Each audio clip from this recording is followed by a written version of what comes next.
dal leen ak jàmm. coowul Miss Sénégal daanaka yéenekaay yu nu xëyandool ku ko fësalul ci saw xët itam wax nga ca. L'Observateur, Vox Populi ak Libération ñoom daanaka lu yaatu lañ ci xëy wax. L'Observateur xëy fësal ci aw xëtam nataalu Miss bi yëkkati coolu bu mu sole robb bu ñuul teg cay coquette teg raaya gi ca bopp ba boole ci wékkoo banderole ñu bindal ko ci Miss Sénégal 2020 Ndeye Fatima Jonn la tudd. journal Rue 15 angle corniche bi ne mooy Miss bi yëngal coow li ndax nag moo génn wax ne dañ ko violé mu jële ca ëmb ba am ca doom bu góor waaye nag yéenekaay bi nee na daanaka Ndeye Fatima Jonn dafa génn wax rek yeneeni Miss yi mel ni ku ko tayatul lépp lu nu guuxoon yàbbi nañ ko ci page 9 L'Observateur muy Miss Louga 2020 Miss Kédougou Miss Kolda Miss Dakar Miss Diourbel ba ci Miss Matam ku ci nekk wax nga li nga dund ci élection Miss Sénégal yi rawatina sa digganteeg Amina Badiane mi jiite comité d'organisation bi. Mame Diarra Faye moo nekkoon Miss Kaolack 2019 nee na moom kenn ci membre yu comité bi moo ko jox carte visite benn ministre. Mame Diarra Faye ne moom it mu jël carte bi daal di woo ministre bi ñu tàmbalee waxtaan tàmbalee doxal ba ni nu gisante ba ëmb fekk ko ca ki ci ñëpp joxañ baaraamu tuuma ba fii di Amina Badiane moom Aïcha Goudiaby bu L'Observateur xëy na di càmbar ay mbiram ponk par ponk. journalu Futurs Médias bi ne procureur de la République mi doon wax ni jël na dossier bi ba fii jàppale ni ba aljuma ci minuit moom procureur yéeyagul yàbbi ci mbir mi. mbiri Miss Sénégal itam ci le journal Vox Populi xëy di wax yéenekaay bi boole ci teg raaya gi ci aw xëtam dinu xibaar ne Jamra ak Mame Matar Gueye nee nañ procureur de la République dafa war a jug jëlal dossier bi boppam lijjanti ko ndax nag mbir mi ëpp nay loxo. Mame Matar Gueye yokku ci ne moom yàgg naa artu ci Miss Sénégal ak Miss Jongoma ndax nag mbir la moo xam ne caay gaa ëpp njariñ li. Vox Populi ne gannaaw Jamra itam geneen kuréel di Ladies Club Sénégal pétition lan def te nag ba fii amagun nañ lu toll ci juróom fukki junniy signature. Les Échos ne Amina Badiane mi nekk njiitul comité d'organisation bi moom ab deram yàqu na ci te it ab deram du ci seet ndax nag journal bi nee na am na sax ay étranger yoo xam ne dañ doon ñëw Sénégal te daan naka Miss yi lañ leen doon jox cadeau. yéenekaay bi yokku ci ne am na ci Miss boo xam ne li mu leen wax moo di benn waay da koo dugal ci ab hôtelam bëggoon koo tëdde bi mu lànkee ci la ko waaji dàqee daal di koy génne ci biti te Miss bi nee na boobu minuit jot na. Libération yéenekaay ne tey laa leen di wax dëgg-dëgg li am ci Miss Sénégal. journal bi ne daanaka daal mën nañ koo méngaleek mafia bu nu organisé wàllu yàq taan da cee mel ni tulleeg màlle. yéenekaay bi yokku ci ne Amina Badiane mi jiite comité d'organisation bi moom jot na ci xeexaku Miss te nag lu jiitu Fatima Jonn mi ni gaayee ko violé ba noppi ëmbal ko ba mu am ca doom ju góor. Miss Kaolack itam nee na am ministre la ko gaa yi booleel ba mu ëmbal ko. Mame Matar Gueye ne dama ni Miss Sénégal kuréel la goo xam ni njiit yi dañuy jël xale yu jigéen boole leen ak kilifa yu am xaalis ba noppi ñàkk fayda ngir ñu leen di tëddee ba tax mu ni procureur de la République dafa war a jël dossier bi lijjanti ko te nag Mame Matar Gueye nee na du leen bàyyi lu toll ni tarfatal ay lu dul ne Amina Badiane aku gàngooram danoo lijjanti seeni mbir ba teg leen ci yoon jox na dëgg Cheikh Issa Sall source aané Cheikh Issa Sall moo nekk candidat Benno Bokk Yaakaar ca Mbuur ci élection gox-goxaat yi nu dëgmal waaye nag ay wujjëm ñoo ko yóbbu woon ci yoon ne moom Cheikh Issa Sall warul bokk ci élection yu ni mel ndax ab magistrat la ca mujjantal ga nag cour d'appel bu Thiès jox na ko dëgg moom Cheikh Issa Sall ndax nag cour d'appel dafa xaatim ab lettre jébbal ko cour des comptes ngir ñu leeral mbiri Cheikh Issa Sall waaye nag yéenekaay bi nee na waaye nag ñoom waa cour d'appel li leen waa cour des comptes leeral moo di directeur général ADM dañ koo jàppee ko tekki ndombal tànkam gannaaw ba mu nekkee ci ak bër ak léegi tegaatu fa tànkam. Le Quotidien ne Cheikh Issa Sall kay li mu wax moo di ata ngi nii nekkatul magistrat ñi xamul woon rekk a doon wax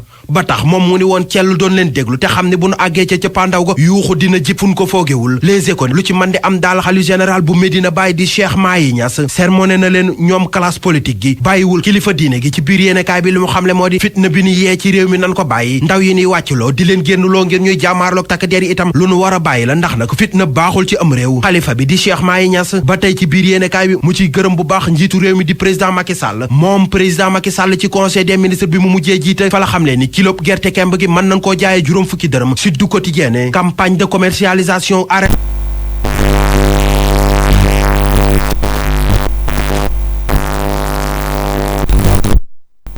mbay ci gouvernement gu Sénégal ci las yéenekaay ne baykat bu mu neexe mën ngaa jaaye sa gerte kilo ñaari téeméer. Le Soleil yéenekaay ne ca Yoff moom jigéen ña ñoo ngi gis seen bopp bu baax ci koppar yi leen deer lebal ndax nag yéenekaay bi nee na ca la nuy liggéey te lépp ngay jaar yoon li jaarul yoon ba tax CNG di ca wax moo di mbëri Sénégal yay bëri ca MMA ba sunu làmb ne CNG kay bare na ngir tere mbëri Sénégal yiy bëri ca MMA ba ca biti réew. Gaston Mbengue ci biir yéenekaay bi ne ba ko CNG waree def dafa yàgg ndax nag la mu gis ca MMA ba yëfi dof la xaru la te nag mbër mu ko ci bàyyiwul bul xamagul lu la dul dal. Reug ne moom bàyyi MMA ba bàyyi làmb ji nekk ci réewum Sénégal moo ko gënal ñu bàyyi làmb jekki MMA bekk kurpañi te dellu ci L'Observateur xooli la xew ca Tambacounda. journalu Futurs Médias bi ne benn maçon moo fa yore benn doomam bu toll ci at ak juróom benn weer di ko nax fekk xale bi da doon jooy maçon bi di woo ndeyi xale bi yaay ji wëy di ko tàngamlu maçon bi di El Hadji Sankoun Camara mer ba futtu dal di dóor xale bi ci mur bi ba mu jaare fa ñàkk bakkanam. li gën a fës ci xibaaru suba si bokk na ca weeru décembre bi ñu dëgmal Sédhiou dana rek dalal centre bu hémodialyse loole nag ña feebar te nekk ca diwaan nga léegi du ñu ñëw ci Ndakaaru wala ca Ziguinchor ngir rek mën a faju am na yeneen centre yi nekk ci diwaan yi ñu nar a ubbi kon ci diir gu gàtt ca Kédougou boulanger ya nekk foofile ñoom nag daan nañu ajandi seen bankub loxo waaye la ñu bëggoon am nañu ko léegi nag lu jëm ci mburu bi ñu ngi koy jaayee kon fanweer ak juróom léegi juróomi dërëm la ñu yokk kon ci njëgub mburu mi lu jëmi tamit ci wàllum ñëwub ki nga xamante ne moom mooy secrétaire général américain mi yegsi ci Ndakaaru gannaaw kon ba mu demee ca Kenya ak ca Niger moom kon secrétaire d'état bi dana daje ak président Macky Sall waaye tamit ñooy yëngu ci wàllum secteur privé ci biir xibaar yi ñaareelu pàcc bi tàggat yaram lay doon ak Malal Junior Diagne yéen kay xëy tey ñu ànd ci ak Serigne Saliou Seck Abdoulaye Diop mu féete ci machine bi ci micro bi Diena Basidou Ba.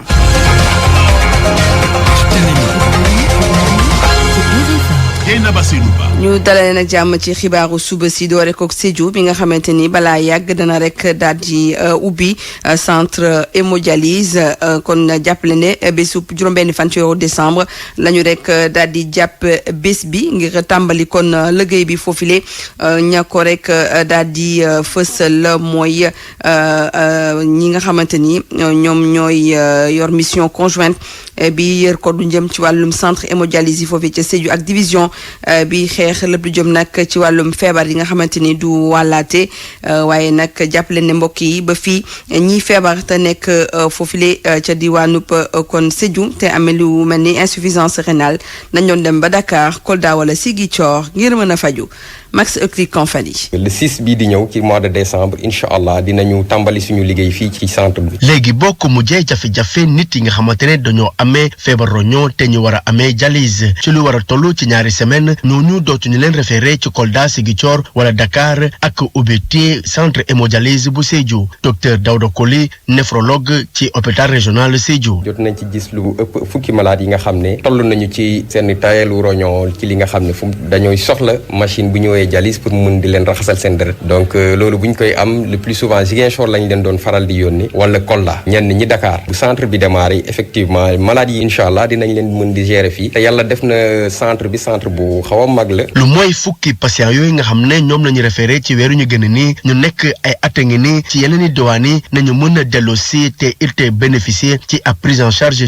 psychosociale ci kaddu docteur Dramé médecin chef district bi teewaloon MCR. dina tax tamit ñi nga xamante ni demoon nañ jigaani paj mi parce que bëri na ñoo xamante ni peut-être ay at ñu ngi Dakar sori seen i njaboot wala ñu ngi ci yeneen régions yi pour def ay séance d'hémodialyse ñooñu tey jii mën na leen permettre tey jii sax ñu ñibbisi donc loolu nekk lu am solo te loolu dafay gën a baax ci prise en charge globale feebar bi notamment la prise en charge psychosociale. ci noonu sax ñu bokk ci division lutte contre maladie non transmissible yi ñu doon amal liggéey seetu centre hémodialyse bu Sédhiou ñoom sa fëse nañu seen mbégte waaye it seen yaakaar centre bi doon fonctionnel ci weeru décembre bu muy door ngir mun a améliorer wér-gu-yaram askan wi Tidiane Badji bokk na ci délégation boobee. xool centre de Sédhiou est-ce que vraiment dina mun a démarrer également dialyse bi parce que war nañ démarrer à partir du 6 décembre tey moom vraiment am nañ mbégte parce que seet nañ ne installé nañu li nga xamante ne moom mën a raxas deret ñi nga xamante ñoom ñoo am feebar roño mais aussi gis nañ ne luy jëm si kit médicament gis nañ ne loolu am na fi. Max Euclid Compagnie ci Sédhiou ngir RFM. Max Euclid Compagnie ba léegi ay jafe-jafe la ñu rek daal di nemmeeku ci nañu rek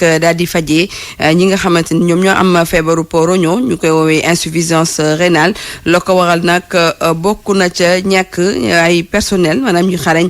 ci wàllu woowu waaye tamit lu jëm ci centre dialyse yi ci réew mi yëpp Tidiane Badji moo ko rek daal di xamle moom moo jiite division bi xeex lu jëm ci feebar yi nga xamante ni du wàlle nee na nag balaa yàgg dañu ubbi yeneen centre ci yeneen diwaan yi fi nekk fii ci suñu réew ñu déglu ko moom Tidiane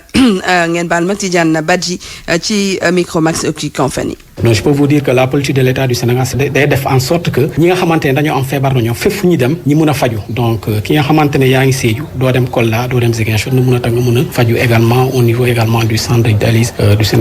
du Sénégal et aussi li nga xamante ne moom laa si bëgg a yokk mooy dialyse bi ci bërëb bi nga xamante ne ba ñuy fajee mooy les centres de santé publics ku fa dem doo fay dara effectivement jafe-jafe bi dañuy def en sorte également ñi mun ko saafara mais bu ma waree tënk li nga xamante ne jafe-jafe yu centre de dialyse yi généralement di am mooy problème de ressources humaines ressources humaines yi nga xamante ne ñoom ñoo war a faj yeneen jafe-jafe yi mooy est-ce que am na bërëb yi nga xamante ne moom la ñu war a faj yeneen jafe-jafe yi généralement yi ñuy am aussi est-ce que médicaments yi nga xamante ne ak lu mu àndal est-ce que dana am donc jafe-jafe yi comme ni ma ko waxee danañ ko mun a def en sorte également mu doon li nga xam ne mun nañ ko saafara donc bu ñu waxee ressources humaines gis nañ ne quand même état du Sénégal def na ay efforts yu bëri pour au moins yëpp centre de dialyse yi en fait toutes les régions médicales yi ak hôpitaux ñi mën a am ay infirmiers ay sages-femmes mais aussi ñi nga xamante ne mun nañu gën a dooleel centre de santé yi am nañu yaakaar fépp centre de santé bu am personnel boobu nañu lay affecté au niveau également des centres de dialyse yeneen yi aussi par rapport à ñi nga xamante ne bërëb bi nga xamante ne moom la ñuy fajee boo gisee au niveau du Sénégal gis nañu ne presque toutes les régions am nañu centre de dialyse sauf peut-être la région de Kédougou maintenant à part ça aussi par rapport ak médicaments yi am nañu lëkkaloo bi nga xamante ne ñi nga xamante ne ñoo yore médicaments yi ak waa région yi pour au moins def en sorte médicaments yi bañ a manqué au niveau également des centres de dialyse pour ñi mën a faju 8h jot na ba teg juróom-ñaari simili. RFM rajo askan wi. foo sànni mbatt mu takk ci diggante kon ñi nga xamante ni ñoom ñooy éleveurs yi di sàmmkat yi ak baykat yi nekk foofee ca diwaanub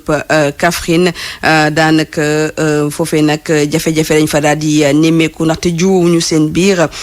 kon ñi nga xamante ñoom ñooy baykat yi la ñu rek daal di jël ci gerte la ñu daal di dajale ci benn tool daal di koy taal ba mu jeex tàkk tax nag ñu daal di mer ba futu secrétaire général bu fédération bu baykat ya nekk foofee ca bassin arachidier moo ko daal di xam ne di ñaawlu nag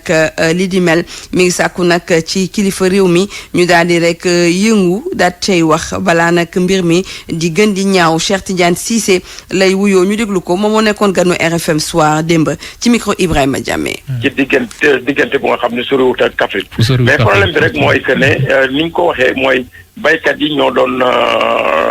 amoon problème mu yàqu-yàqu bu nga xam ne sàmmkat yi ñoo duggal seen tool ñu réclamer da nga maam au niveau de l'autorité ñu alamaan leen ñu fayeeku mais biñ fayee nag xam naa dañoo fay xaalis bu bëri da nga maam seen xol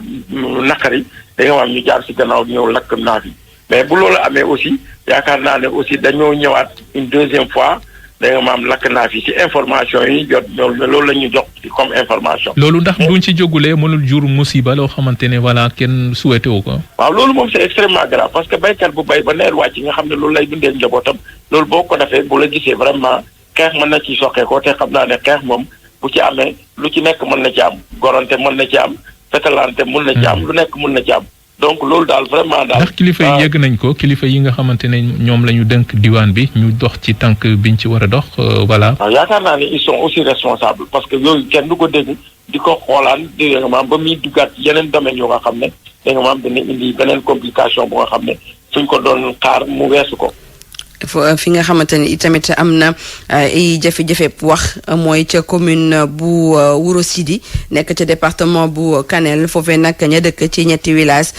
yafane ñoom daanaka dañoo am jafe-jafe ngir jot ci ndox mu sell wi waaye nag am kenn ku ne moom mën na leen tabaxal lu jëm nag ci benn forage foofee ca diwaan ba ñu duppee Jamweli waaye nag kookee la mu bëgg rek daal di def président conseil départemental bi ne nag du ci ànd tey du ci ànd ëllëg te nag projet boobu duñu ko defa rek daal di jibal Ali Bandel Niang. askan wi bokk ci dëkk yi di Jambeli Fumiara Jobe ak li ko wër booba léegi jote ni ci ndox bu sell doonoon na jafe-jafe ci ñoom ndaxte ndox bu xonk cuur lañ leen doon am ak itam teneur en fer bi nga xam ni kenn mënatu ko woon naan li kon moo tax ba waa dëkk ba sàqu ci kenn ci bay defal yàlla ci sasaanoo sa gox ba mu jàppale leen émigré boobu daal di dogal kon ni da leen di tabaxal ak forage bu yanj ba ñu amal sax pose première pierre bi waaye nag ay notable yu commune bu Wuro Sidi daje nañoo ak buy taskatu xabaar yi di ñaawlu doxalin gi ñu ne président conseil départemental bu Kanel doxale na ko Yaya Ndiaye conseiller municipal doon président commission éducation. ñun moom dañoo xamee donc la famille Dia ci ndimbal ci développement bu ñu leen posé ce problème là dañoo taxaw sur fonds propres ñu bëggoon defal benn forage au niveau donc de Jamweli mais à notre grande surprise président du conseil départemental ne dafa sax woote le chef de service donc régional hydraulique bu Matam pour menacer ko waa population yëpp ñu ngi koy ñaawlu président sax conseil départemental ci commune de Wuro Sidi la bokk bon def na mandat 7 ans il y a aucun investissement développement. ñu gisee nag Harouna Dia ñëw pour dimbali population yooyu ñoom koy da si waroon kontaan mais su fekkee moo sax mooy jóg ci bëgg bloqué donc projet boobu. mu bokkoon ci ñu doon dox mbokk diggante waa dëkk yooyee ak Tidiane Diallo di adjoint au maire bu Ourossogui di jàpp ni seen coono ci wàllum jote ci ndox dafa jéggi woon dayoo. ndox bu xonk tur benn teneur en fer bu excédentaire yàgg nañu jooy mbirum ndox mi léegi lañu am benn bonne volonté boo xam ne mun na leen safaral seen jàngoro boobu am nañu droit am ndox bu baax parce que population bu sonn la. jéem nag ngir jokkoog président conseil départemental bu Kanel waaye nag ci ab entretien bi nga xam ni séq na ko ñenn ci sunu ay naataango Abdoulaye Anne kat mu ngi weddi tuuma yooyu muy xam ne ni ba muy woo chef de service régional de hydraulique bi jublu ci woon dara lu dul gën a leerlu mu nekkoon sa naataango Ali Bandel Niang fii ci loolu Matam pour RFM. Ali Bandel Niang moom président bu conseil départemental bi mu ubbil nañ ko suñu micro saa yu ko bëggee rek saa yu ko soobee rek mën na ci rek indi ay tontu ñu wax léegi ci lu ñeel mbirum Fatima Ndione Miss Sénégal 2020 kon gannaaw nag ba ñu rek jibale lu mel ni kon plainte ONG Jamra ak wax ji nga xamante ni jib na fu ne ci Sénégal ci lu jëm ci wàllum yegg ci kaw xale boobu ak yi ni mel Aminata Badiane nekk ka jiite comité bu organisation bu concours Miss Sénégal dafa amoon ay kàddu yu mu yëkki kàddu yooyu nag ñu ca gën a bari yu bënd Sénégal bi yëpp di ko ñaawlu moo tax nag mu daal cee rek jéggalu ci ab vidéo bu mu rek daal di fësal ci internet bi la ko rek daal di xamle ne nag la mu wax waru ko woon wax ñu teew di kàddu moom Aminata Badiane. di leen xamal ni coow li bari na trop moo waral ma def vidéo bi pour génn pour leeral askan wi di leen xamal ni wax bi fi juddu xëy na erreur la juum naa parce que dama dégg ñu prononcé mot viol mu nekk lu rëy lu nekk lu garaaw moo tax ma réagiré ni ma réagiré mais jëlewu ma ko woon benn sens ndax nag ñun en tant que comité suñu combat dafa loolu sax daf ci bokk ndax at yi fi passé yëpp bu ngeen xoolee culture générale bi fii dañ koy thème la boo xamante ni nii dañ koy débattre lutte contre violence faite aux femmes te man mii di jigéen man maa njëkk a bokk ci combat boobu te képp ku koy xeex maa ngi sa ginnaaw pare naa pour ànd ak yow pour défendre boobu cause waaw di leen wax ne leen bu fekkee ni viol am na ci wax ji ñun pare nañ pour ànd ak suñu doom justice aussi na ci def liggéeyam maa ngi demander excuse bu dente ni wax bi heurté na bu dee wax bi am na ku mu heurté maa ngi leen di jéggalu di leen wax pardon. du jëm sax ci wàllum comité Miss Sénégal boobu ak la ca xew am na ñi ay réaction yu bëri rawatina nag ñenn ñi nga xamante ni kon ñi ngi ci wàllum diine ci suñu xibaar yu ñu dëgmal incha allah dañ leen tegtal yenn ci réaction gannaaw ba 8h jotee ba teg fukki simili ak ñett ñu dem nag léegi ba Kédougou boulanger ya nekk foofee ca diwaan gi ñoom nag seen banque bu loxo mujj nañ ko rek daal di teg ci suuf waaye nag la ñu bëggoon am nañ ko ci wetu conseil régional bu consommation ñoom nag dañu bëggoon nag mooy jaayee kilo mburu bi fanweer ak juróom loolee nag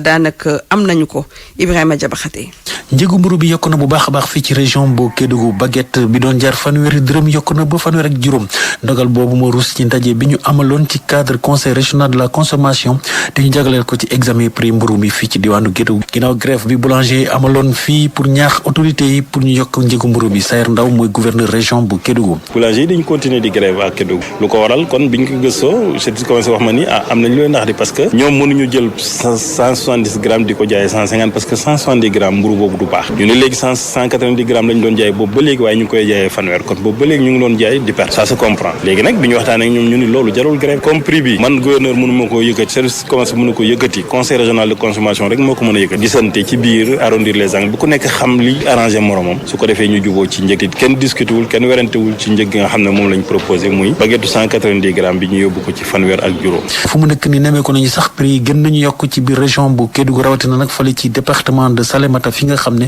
tappalappa dong lañ fay jaay 100 grammes yi moom weesu na fanweeri dërëm Ibrahima Jabaxate Kédougou RFM. Ibrahima Jabaxate lu ñeel nag ñi nga xamante ni moom mooy juróom ñetti téeméeri entrepreneur yi nekk kon ci secteur informel bi te ñu jëlee woon leen ca Colobane ca atum 2017 ñoom nag ba léegi ñi ngi ci ay jafe-jafe ndaxte fañ leen digoon ne foofe ca Sébikotane ne foofe lañ leen di jox ngir ñu mën a yeggali seen liggéey dara amu fa amul leneen lu ñu fa rek daal di def moo tax nag ñu daal di mer ba fuutu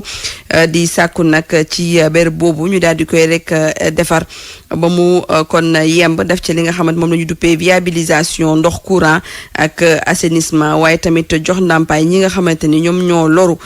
kon ci wàllum liggéeyu TER bi waaye tamit indi ay leeral ci 3 milliards yi nga xamante ni nee nañu yenn ci ay partenaires ñoom ñoo leen ko rek daal di jox ñu déglu ci Ibrahima Cissé moom mooy coordonnateur national bu ñuy loru kon ci liggéeyu TER bi ci micro Abdou Diouf Diagne. mi ngi nii ñu koy gisandoo maanaam am ndand foy la buñ leen indi samp fi seen yenn bagage yoo xamante ni sàcc nañ ko bu yàgg sax mi ngi nii defuñu fi dara te fii dañ fay waroon a defar ay bërëbu liggéeyukaay ay garage defar fi ay toilettes defar fi lépp li nga xamante doomu aadama dëkk yittewoo ngir mën a toog liggéey bu normal bu mucc ay loolu APIX bi nga xamante ni moom la état du Sénégal dénk projet boobu pour mu def ko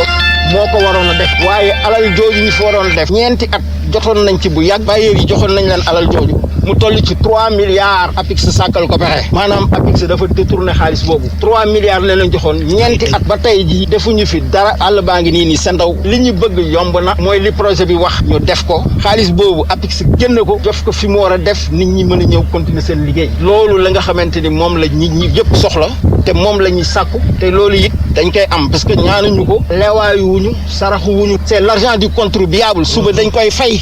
ñun ñii dañuy fay suñuy doom dañuy fay ba suñuy sët dañuy fay alal du nga xamante ne na dem fa mu war a dugg fii brocanteurs yi lañ ko jox ak artisans yi nañ fa def alal ji nañ ko fa war a defee ñoom ñu mën a continuer seen liggéey lu ko may danañ décembre dañuy dawal seen TER boobu mais nañu xam ni TER bi dawagul mënoo ameel nit ndax ba ñu jógee ñun def nañ suñuy xayma état du Sénégal amel na l'ensemble des impactés Dakar lu toll ci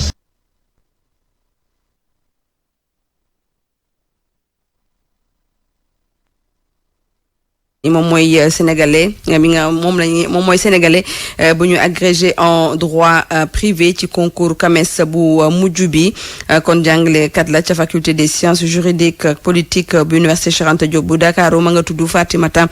Bintou Dia mi ngi rek daal di fësal nag kàddu yu njëkk gannaaw ba ñu ko tappalee bile raaya ci concours des sciences juridiques politiques économiques ak gestion bu CAMES ne nag bu kenn xalaat ne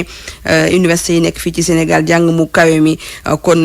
dëgërul ñu déglu ko moom Fatimata Bintou Dia ci micro Koumba Sandiane Faye. dama ci kontaan satisfaite xam ne que ne au moins jàng bi ma doon jàng coono yi ma doon daj au moins am na résultat yoo xam ne neex na daal. en même temps ma xam ne que ne tamit affaire yi metti na parce que yombul daal boo ci génnee sant yàlla bu baax xam ne que ne metti woon na léegi li ma ci gis nag mooy loo xam ne que ne la lu ñu war di teel a préparer la lu ñu war di teel a jox di ko toppatoo parce que ñetti étape bi dafa xaw a diis benn étape bi metti na. année bi dañu wax ne suñu jàngalekat université yi ñoom daal xarañuñu jëm ci concours d'agrégation boobee ndax loolee mooy li nga gis. non man du ma ko jàppee noonu parce que damay jàppe ne que ne affaire bi dafa metti du chance bi sax parce que dañuy jël sa travaux yi di ko xoolaat di ko jàmbat di xool est-ce que yow mi yow jàngalekat dëgg nga donc li ñuy xool ci yow moo bëri aspect yi ñuy war a évaluer pour noter dafa bëri au-delà de connaissance yi donc du compte performance parce que enseignants yi ñu ngi def lu ñu man ñuy jàng ñu ngi dañ koy préparer kii dem LAFMA def thèsam bëgg na ko def bu soñoon réussir ko donc nekkul contre performance ba pare contre performance boobu bëggoon naa ajouter ne que ne Sénégal aussi même bu fekkee ne instant bi peut-être 2021 bi résultat yi la gën a néew par rapport ak 2019 bu ñu oublier que ne Coribanque bi 2019 benn collègue sciences économiques Saint-Louis moo ko jëloon moom mooy major des majors mais encore bu ren bi beneen ku nekk gestion moo ko jël madame Ba Angélique ku nekk Bambey major des majors donc 2 fois de suite Sénégal teg da ko jël ko loolu wane nañ ko aussi fii Sénégal macha allah. Anthony Blinken mi ngi ci Sénégal secrétaire d'État bu réew Amérique suñu réew nag lay jeexale tournée bi nga xamante daf ko jagleel yenn ci réew Afrique yi wisitu yenn ci ay kilifa yu nekk fii ci Amérique nekk kon ci Amérique kon day ñëw ci waxtu wi nga xamante ni bii passé itamit conseil adjoint bu sécurité moom itamit ma nga woon fii ci suñu réew daal ci nag yëkkati ay projet yu am solo lan moo tax kon administration bu président Joe Biden daal di bàyyi xel bu baax a baax ci suñu réew rawatina nag ci réewu Afrique yi Jo Maroon jéem na cee tontu. doxum nemeeku secrétaire d'État bu réewum Amérique mel ni rek dafay ñëw ngir gën a rataaxal diggante Sénégal ak réewum Amérique donte kii du Trump sax yéexoon na def liggéey bu mel noonu kii di Biden jotoon na wax ne rek continent Afrique ci boppam dafa intéressé bu baax a baax waa Afrique ci di Anthony Blinken di ñëw fii ci Sénégal ñëw boobu nag am na ñoo xam ne dañu gis ne rek am na ay enjeux yu bari yu Sénégal mën ci am Mamadou Bodian docteur la ci mbirum science politique. beneen mbir mi mooy Sénégal dëkku kaaraange la ndax boo xoolee tey Afrique rawatina ci sous-région bi bëri na fitna bu dul ay crise politique gis nañ fi ay crise yoo xamante ne xëy na nit ñi jënd ay ngàndaay bëgg xeex ak ñi nga xamante ne ñoo nekk ci nguur gi. Mali. Anthony Blinken di amal tournée ci Afrique fekk nag ki nga xamante ne mooy conseiller adjoint à la sécurité jotoon na am doxalin bu mel noonu Mamadou Bodian gis ne réewum Sénégal bokk na ci réew yoo xam ne nag am na stabilité. Sénégal dañ ko ràññee ci àddina bi comme réew boo xamante ne démocratie sax na fi ndaxte boo leen seetloo Sénégal am na ay transition démocratique yoo xamante ne ki nekkoon ci nguur gi ñàkk na nguur gi mu nangu ni perdre na élection daal di dem. lan la ñëw secrétaire d'État bu réewum Amérique mën a amal nag njiitu réewum Sénégal. Macky Sall ci boppam dafa soxla am doole bu baax a baax ci Union africaine di gis-gisu Mamadou Bodian. beneen mbir mi mooy Macky Sall tey dafa bëgg nekk ci bopp Union africaine te Union africaine mu nekk buntu bu yaatu boo xamante ne bépp nguur ci àddina bi day bëgg jëflante ak ñoom. Amérique mosul bàyyi mukk réewum Sénégal ndax jot na ko taxaw ci lu bari. li ci gën a fës bokk na ci Millennium Challenge Account deuxième phase bi ñu ngi koy doxal jamono ji te gis nañ ne am na ay yoon yu bari yu ñu tabax courant ak dooleel leadership rawatina ci ndaw ñi jot leen tàggat bu baax a baax loolu yépp Sénégal jot na ko am ci réewum Amérique.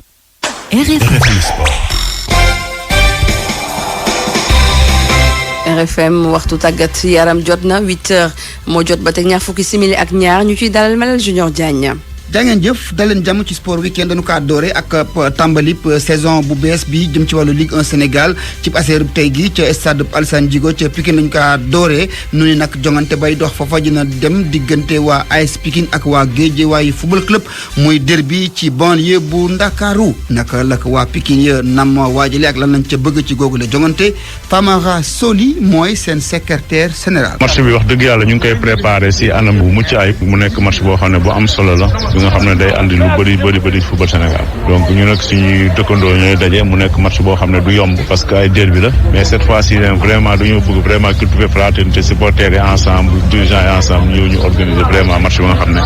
dina mucc ayib mais si wàllu organisation aussi pour andi ay innovation yi nga xam ne dina permettre vraiment public bi même ñi nga xam ne ñëwuñu stade sax buñ seetaanee dinañ rafet donc si loolu lañ nekk di woo population Pikine yëpp population Guédiawaye ñu ñëw seetaan ci match bi mu nekk match bu am solo buy lancer championnat bu Ligue 1 donc ñu si liggéey ak Ligue Pro parce que ñoom tamit dañoo ko def lancement benn match rek moo am suba pour que au moins ñu def benn événement boo xam ne fépp foo toll si àdduna rek di nga ko gis donc loolu moo am solo. waaw beneen pour yokk si rek ñun ak Ligue Pro wax dëgg yàlla ñu ngi liggéey ñu ngi def ay réunion technique yoo xam ne vraiment pour que match bi mujjee mucc ayib parce que dafa am solo trop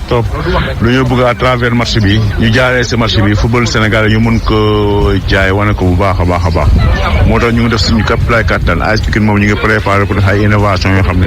ku dugg sa stade incha allah di nga kontaan parce que au delà du match football bi rek mais bëgg nañ fa def spectacle yoo xam ne pour mën a attirer ay partenaires parce que football bi loolu la manqué amatul benn partenaire donc bu ñu gisee ne suñu football ñu ngi koy organiser mooy am ay match événement mu yaakaar naa ne partenaires yi ak annonceurs yi dinañ mën a ñëw. gannaaw yooyee kàddoom secrétaire général bu équipe bu Guédiawaye gi itam tontu na ne dañoo dikkaat ren gi ci lii di Ligue 1 bu Sénégal ngir kon def fi jaloore te loola ma ngaa dooree ci ñu duma ci aseer ji ñii di waa Pikine ci seen i terrain Mamadou Samb mooy te itam seen secrétaire général. ren yu ñëw aussi tamit ak tasa fekk yeneen coppite ci mel ni ligue bi je pense que def nañu assemblée générale ci diggante bi ba def benn symposium ba am ay recommandations yu ñu ci joxe woon bokk na ci première journée bi nga xam ni tey dañ ne woon dañu wut match phare donc match phare boobu mu tombeek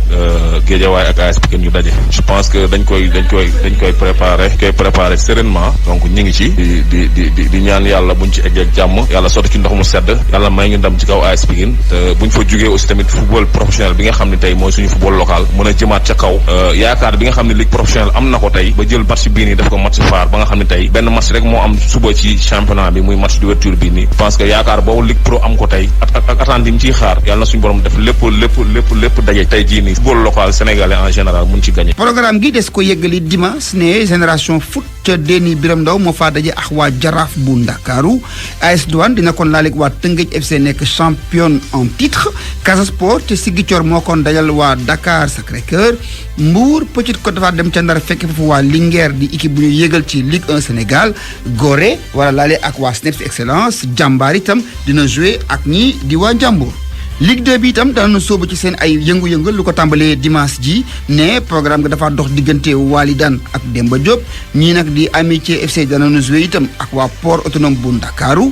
loola ñu ngi koy amale ci stade Maniang Soumaré bu Thiès Oslo ñu yégal ko ci atum ren di ci Ligue 2 ji dafa laaleeg waa Kër Madior Duc war a jouer ak ñii di waa Thiès FC loolu ci stade Amadou Barry bu Guédiawaye lay doon ca Fatick nag Jamono Fatick moo fa dee jouer ak équipe bu Ñaari Tali wàccee la defee jóge ci Ligue bi di 1 dem si Ligue 2. footballu Europe nag danañu soobu si fukk ak ñeenteel bi journée ca France ci aser ji Paris moo dee joué ak waa Nantes bu nu noppee Rennes dina jongante ak waa Montpellier ca réewu Angleterre nag ñu jàpp ni am na fa ay jongante yu am maanaa yu fa nar a doxe diggante West Ham ak Wolverhampton Manchester United nekk ci jafe-jafe dina laaleeg waa Watford bu Ismaïla Sarr Liverpool bu Sadio Mané ak waa Arsenal loola jongante bu nar a métti lay doon ci ñaari équipe yi waaye laata yooyu jongante yépp ci boori midi bu tegalee fanweeri simili Chelsea moo dee fekki équipe bi di bu Leicester ca réew Espagne moom jàppale ni Barcelone ak entraîneur bu bees dina kon jouer